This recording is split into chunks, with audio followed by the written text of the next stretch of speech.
Yo, what is good, YouTube? Welcome back to another JC2K video. In today's video, we are going to be doing episode number 7 of JCU, which is the series where I break down one of my games against some sort of competitive player. Basically a game that I think can help y'all learn and get better at my team here in NBA 2K25. Before we hop into the video, if you haven't already, make sure you hit that subscribe button. Help me push towards the 40,000 subscriber mark on the channel. I upload every single day, tons of consistent daily my team content. Would really appreciate it if y'all do subscribe. And without further ado, let's hop right into it and let's break this game down. So in this video, we were playing against DeMar Owns the Six, who is one of the better 3 hunters on my team. Very, very good player on the PlayStation console. And this was actually game 3 of an OTO League regular season matchup between me and him. And we can play 3 games against somebody in OTO League. He won. I won the first game. He won the second game. And then this is the third game. So game that I definitely wanted to win to take myself to 2-1, 2-1, I should say, against him and in the OTO League. So good game here. And I think a game we can learn a lot from. And I'm excited to break it down. So without further ado, let's not waste any more time. Let's hop right into it. He's got D-Book, Jack Marin, Paulo, Al Harrington, and Willis Reed. I got D-Book, Jack Marin, Bruce Bowen, Paulo, and Moses Malone. So a couple differences in our starting lineup, me having Bowen, him having Harrington, and then us. Our centers are a bit different, although Willis and Moses are, they're similar size-wise. Willis is the better shooter, Moses the better interior defender, but an interesting matchup nonetheless here in this game. Let me make sure I get the quality as high as possible. Unfortunately, Twitch VODs don't always have the highest quality, so this may not be the highest quality video you'll have ever seen, and if so, I apologize. But first possession, he honestly goes up with a pretty bad take with Devin Booker. Not a great decision by him. Throw it ahead to Moses, and I didn't mean to go up with that. In fact, y'all can see very early. Was not a shot I was trying to do. I was trying to be a pump fake, and I kick it out for a wide open 3 off the offensive rebound. That's a little bit of a lucky possession because I wasn't even trying to go up there with Moses. Tap X to pump fake. I go up. I get the offensive rebound. It winds up leading to a wide open kick out 3. So works out pretty well in my favor. Good defense by Jack Marin. Manually contesting. You got to manually contest, especially against the stick shooting. Again, manually contesting with Paulo Banchero. We do get the contest again. He misses, but he gets the offensive rebound and gets a dunk out of it. So we will live. Getting into our freelance here, we go pick and fade immediately. He's got Paulo on ball, who's a 6'10 elite level card. I mean, it's just really not a super favorable matchup size-wise for us. Try to quick slip Marin. He's not really there, so we're just going to reset the ball up top. Not going to force. Try to get off the screen here, get downhill, D-Book inside, and that's really not a great take. Kind of a little bit of a force, but it's late in the shot clock. Thought I might be able to green it. Was not able to green it, and we wind up giving up a transition 3 that luckily he misses. So not amazing offense on either side to start this game off, to be completely honest, but we go pick and fade here. Crossover with Booker. Booker's crossover is elite. Nice drag back for an open 3, and that's a really nice move and a great shot by Devin Booker to give us a 4-point lead. That right there is why it is important to know your card SIGs. I know D-Book's got a great crossover and a great snatchback. You see him going right back to the crossover and the snatchback, and he comes off a screen, and three ball is up and good with Devin Booker. Elite fade, elite crossover, elite snatchback. SIGs the Booker has at a very high level. You see us both using those already. He almost gets the steal there. That was a decent attempt for a bump there, but he's not able to get it. Probably had Bruce Bowen open for a 3, honestly, looking back, but it is what it is. I reject the screen there, knowing he's going to expect me to use the screen, but he does a good job of switching it and a good job of putting himself in a position to still play good defense and have a chance at a stop. Trying to come off the screen for a fade here. It's not really there, so I kick to the corner, and Jack Marin, unfortunately, is unable to get the lightly to go. Really solid defense by him on that possession. He stops and pops in transition, and we come over with Moses, able to get a kind of contest and open, and even though we did miss it, I had Booker, by the way, wide open fill in there. Again, I just got to do a better job of recognizing what I have, and that's a couple of shots that I probably could have taken that I didn't to start the game, but nice use of the quick slip there. He hasn't really seen that yet, and we quick slip Paulo to the rim for an easy dunk, and that gives us an 8-5 lead. So decent start to the game, up by 3, despite, in my opinion, honestly, neither of us playing top tier 2K to start this one off. Good defense clicking onto Marin there to get in front. We managed to click back onto Booker to recover to Marin on his Marin on the slip as well, and just really good job defensively here, getting through the screens very effectively, stepping up and manually contesting. Really didn't leave anything open this possession, and he winds up just shooting over me with Willis Reed. Elite release. I guess I should have been a little bit closer. I had my right stick up with Moses Malone. I just didn't get the contest that honestly I think I probably deserved, and unfortunately it doesn't wind up being a bucket. Now, that Prize Picks ad you'll see in the corner, by the way, not good take there. I take the foul. It works out, but that is just something that I have been sponsored with on Twitch, so that's all that is. That will pop up a couple more times because it runs every 10 minutes, so that's all that is. My apologies for that, but it is what it is, and we make both free throws with Devin Booker. Green them both, actually. I still have that 3-point lead. Not a great take, by the way, but sometimes you get bailed on fouls, and I did at that time. So good job getting through the screen again with Marin defensively. Play the pop with Moses, and just keep recovering defensively, staying in front, back it up with Bowen so that I don't give up the slip there, and that's great defense there. Baited the hash really nicely, and Jack Marin's able to get out in transition. Kind of looking for the fade there, but instead we tack inside, and we had a good look there. That's a shot I would take 10 times out of 10. I didn't hit it, but it's a shot that I'm not angry about, and unfortunately it turns into a transition 3 that he greens.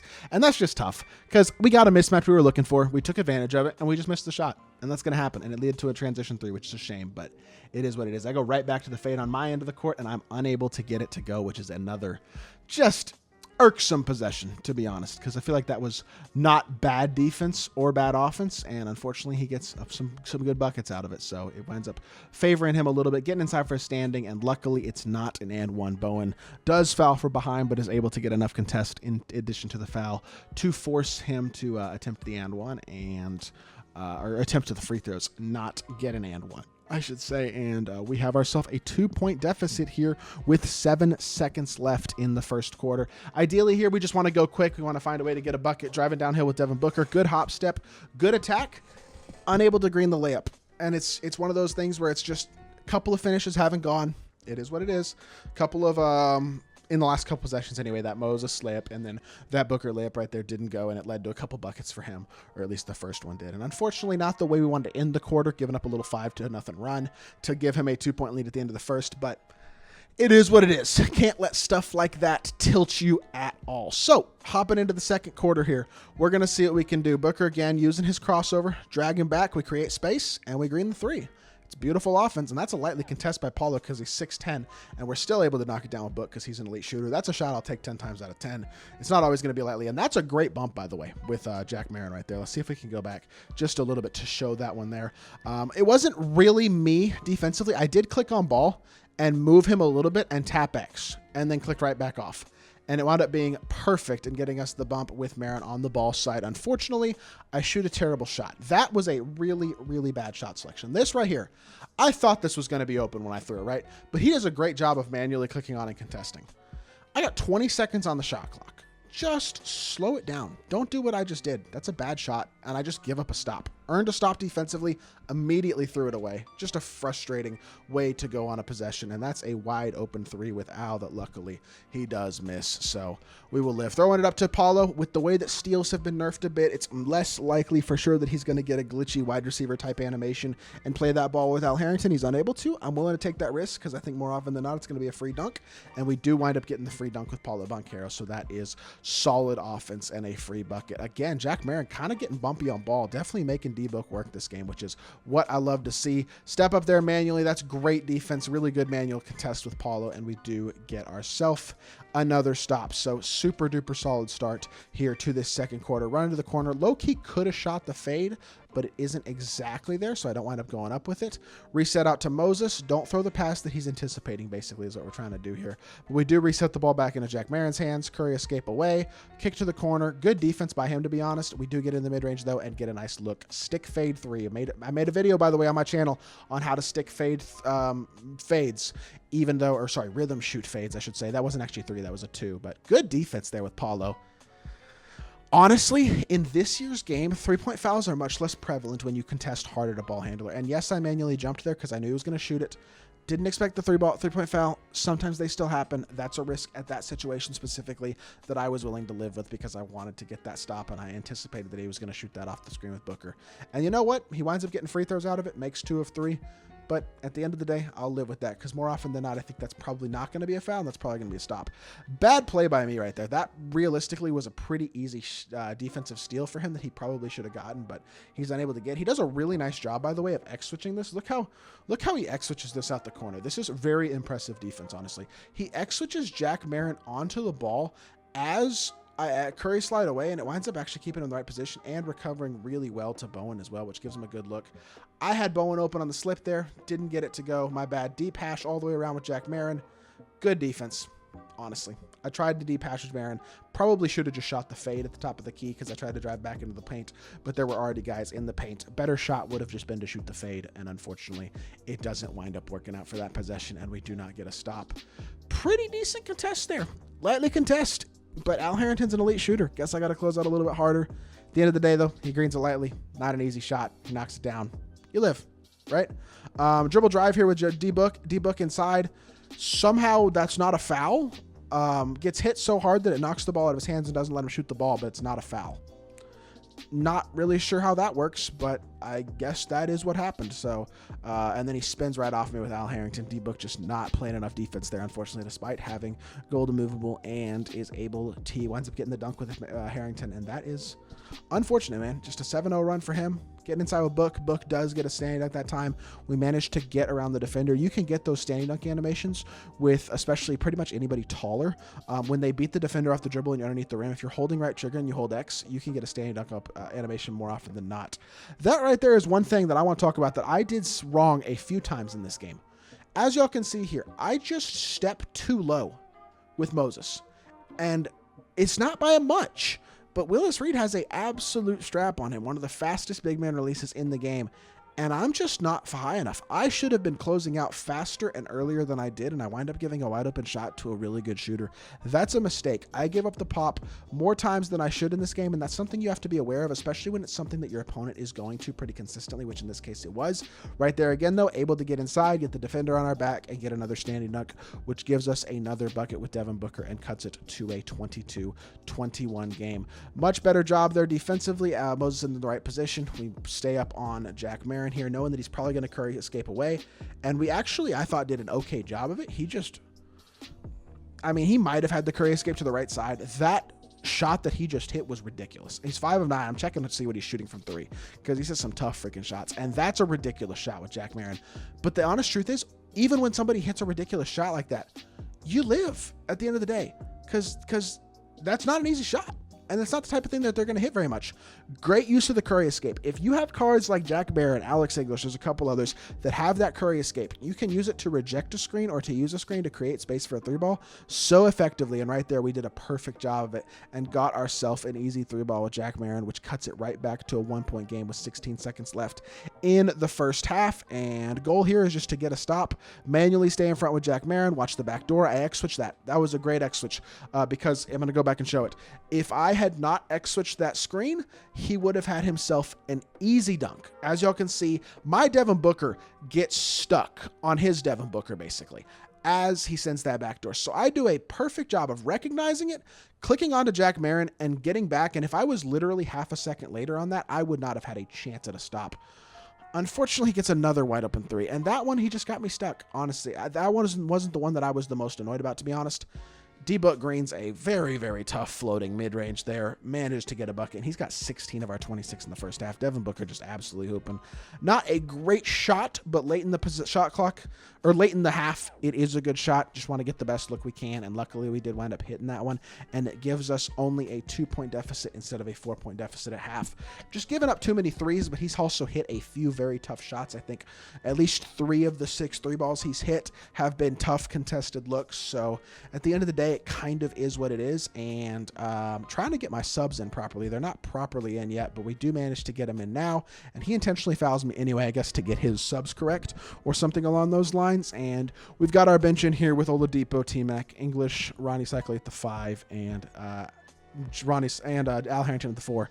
And right there again, that's what I'm talking about. When I say standing dunk, this is exactly what I'm talking about. I just want y'all to know, when you get a defender on your back like this, if you don't have to shoot a driving dunk, because sometimes you'll get a weird layup animation, you basically just slow your momentum running to the rim, but still holding right trigger, hold X with the defender in front of you, and you get these types of standing dunk animations that are safer dunks, harder to block, and right there we wind up drawing a foul from behind as well on T-Mac, which is a very important possession. We used the deep hash very effectively there as well to get around him, which, by the way, let me go back and just real quickly talk about what deep hash is. When I say the term deep hash, what I mean, look where Alex English is running here. I'll use my cursor to demonstrate. Non-deep hash would be to come off of this and just go straight to the rim, right? But look how wide I'm running. I'm running around because it does a better job. If I drive through here instead of around here, T-Mac is able to get to my side. Deep hash is a very effective way to score that I think a lot of people aren't aware of, and it allows you to get around the defender in a way where they would otherwise get bumped. If I had driven more directly to the rim, T-Mac would have been on my side and would have gotten a contest if I had gone up with it. Instead, we're able to get him behind us, which sets us up for that standing dunk opportunity, and that right there is why deep hash is such an effective way to score and to drive the ball, because it just creates more space from that defender and gives you a higher percentage chance of getting that type of opportunity. That's a really deep shot with Chet and not an easy one at all. I will live with that shot. Unfortunately, Ronnie gets stuck again and we give up another open three, but somehow managed to get a contest with Ronnie. Contest system did us a favor there on that one, just like he got a lightly contest with Paulo that probably shouldn't have been in the first half. We got one right there, and that wound up working out pretty nicely for us. Trying to use the screen, reject the screen, hit our pop. T-Mac low-key was open there. Coming off the screen here, we're kind of boxed. 5 seconds left in the court, in the possession. Drive the ball hard. T-Mac to the rim. We got an okay, well, not really a good look. He did a good job of X-switching it with Sidney Wicks and getting Sidney in position because I did beat his T-Mac off the dribble. And unfortunately, we were unable to get a very good bucket there. He tries to go corner with Chet for a fade. It's not there. We're doing a good job defensively. Good manual X-switch as well to get Alex English on Chet instead of T-Mac. He comes off the screen, gets a nice look for the fade, and that's just a great shot. I mean, we got a little bit of a contest, but not enough. T-Mac with his half-shifty shooter and a nice fade is able to get a bucket. And unfortunately, he winds up greening yet another pretty tough three ball, which is annoying, but it's going to happen. Alex English maybe had a shot there, but that's a great pass. Look, I didn't green it, but I want to go back and talk about what I saw here. So I'm rejecting the screen with Alex English and then curve sliding towards the screen and then dragging it back. This is open, but I see him coming really hard with Chris Paul to the ball. Because he's so hard to Chris Paul with the ball, he has to rotate here. So I'm basically reading this rotation, and I throw it corner early, and he tries to rotate to Oladipo. I throw it corner. It winds up being a wide open three. That is what you might consider a little bit of a guess pass, but it's really a predictive pass, expecting him to try to rotate hard and not give up that three ball. And we wind up dotting corner and getting a wide open look. And yes, I didn't green it, but it's a great look for three and a great job of predictive passing by us. Quick slip the screen with Ronnie. I shouldn't have called him back here. Again, I want to talk through this. There's something I did wrong here. I kicked the ball to T-Mac, and I call for the screen here. But he's running to the rim. He just slips early. I should have thrown the pass. I had the pass open. I should have just thrown it to Ronnie. That's a free dunk or a free three, depending on how he plays it with Chet. And I call him back to me. Should never have done that, because by the time I try to quick slip the screen again, Kmart is able to get in position and get in front, which unfortunately takes away any opportunity that we did have for a bucket there.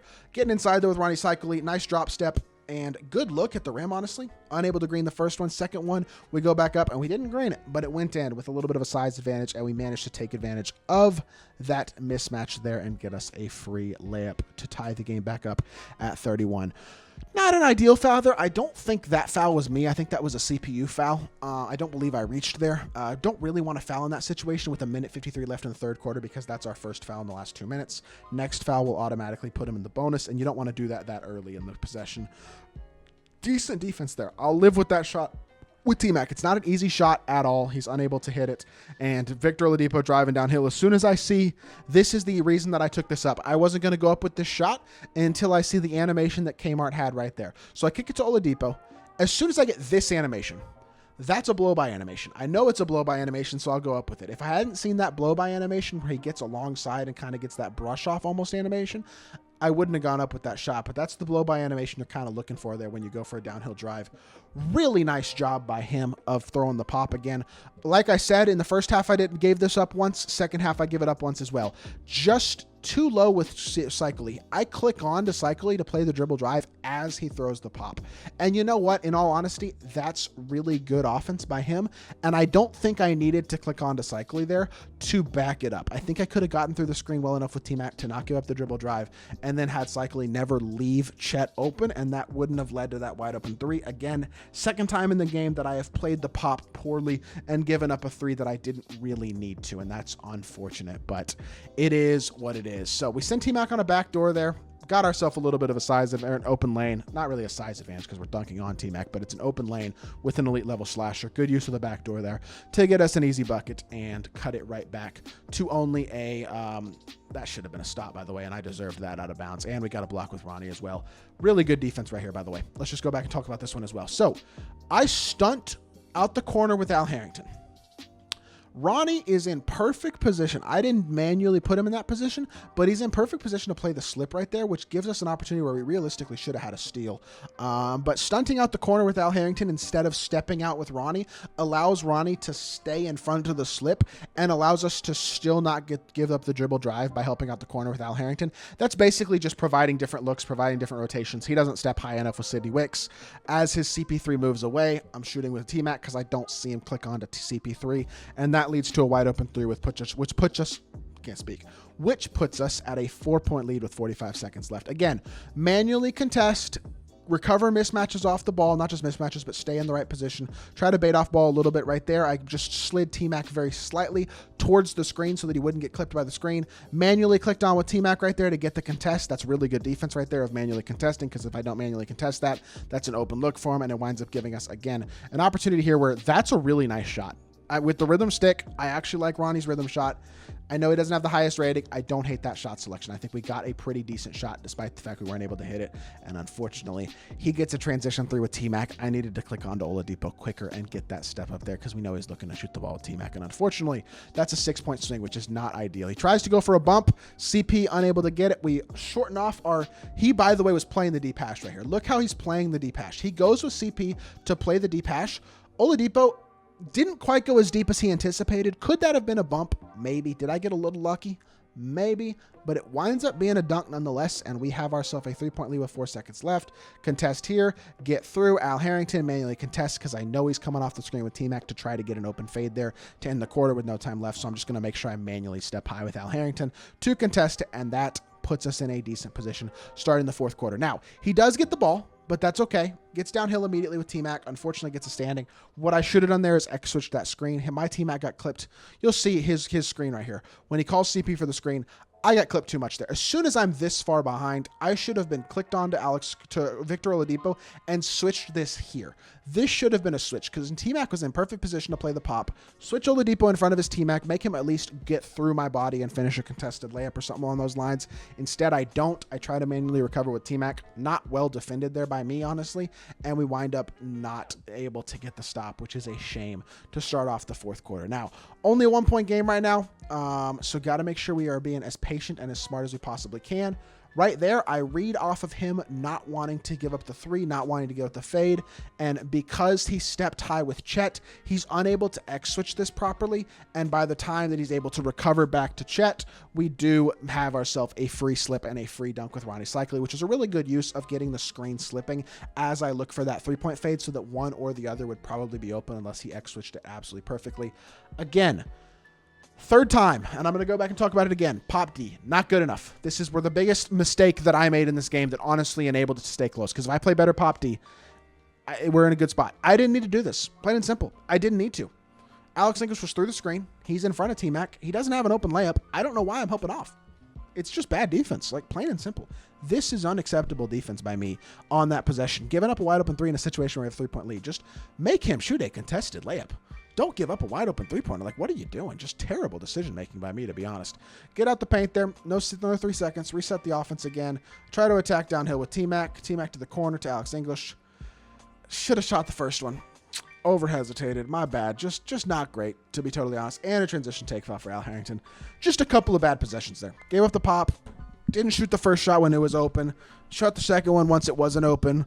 Transition take foul, just not pretty, to be completely honest, these last few possessions. And got to deal with not playing perfect, though, because you're not going to play perfect every possession. So we're going to do a better job here in the fourth quarter of trying to put ourselves in the right position to succeed. Good wall up by Devin Booker there. Swing out the corner with Bruce Bowen. That's a pretty good contest.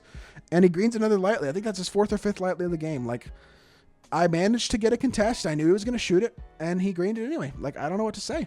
But right there, again, using the crossover into that drag back, really nice combo that Devin Booker has. He plays the dribble drive too hard with Chris Paul, and I read him being too low with his PG, and we're able to get that drag back open for a wide open three, which is a huge shot, considering that we were down by 4, and now all of a sudden only down by 1, which is very, very good. Good defense there.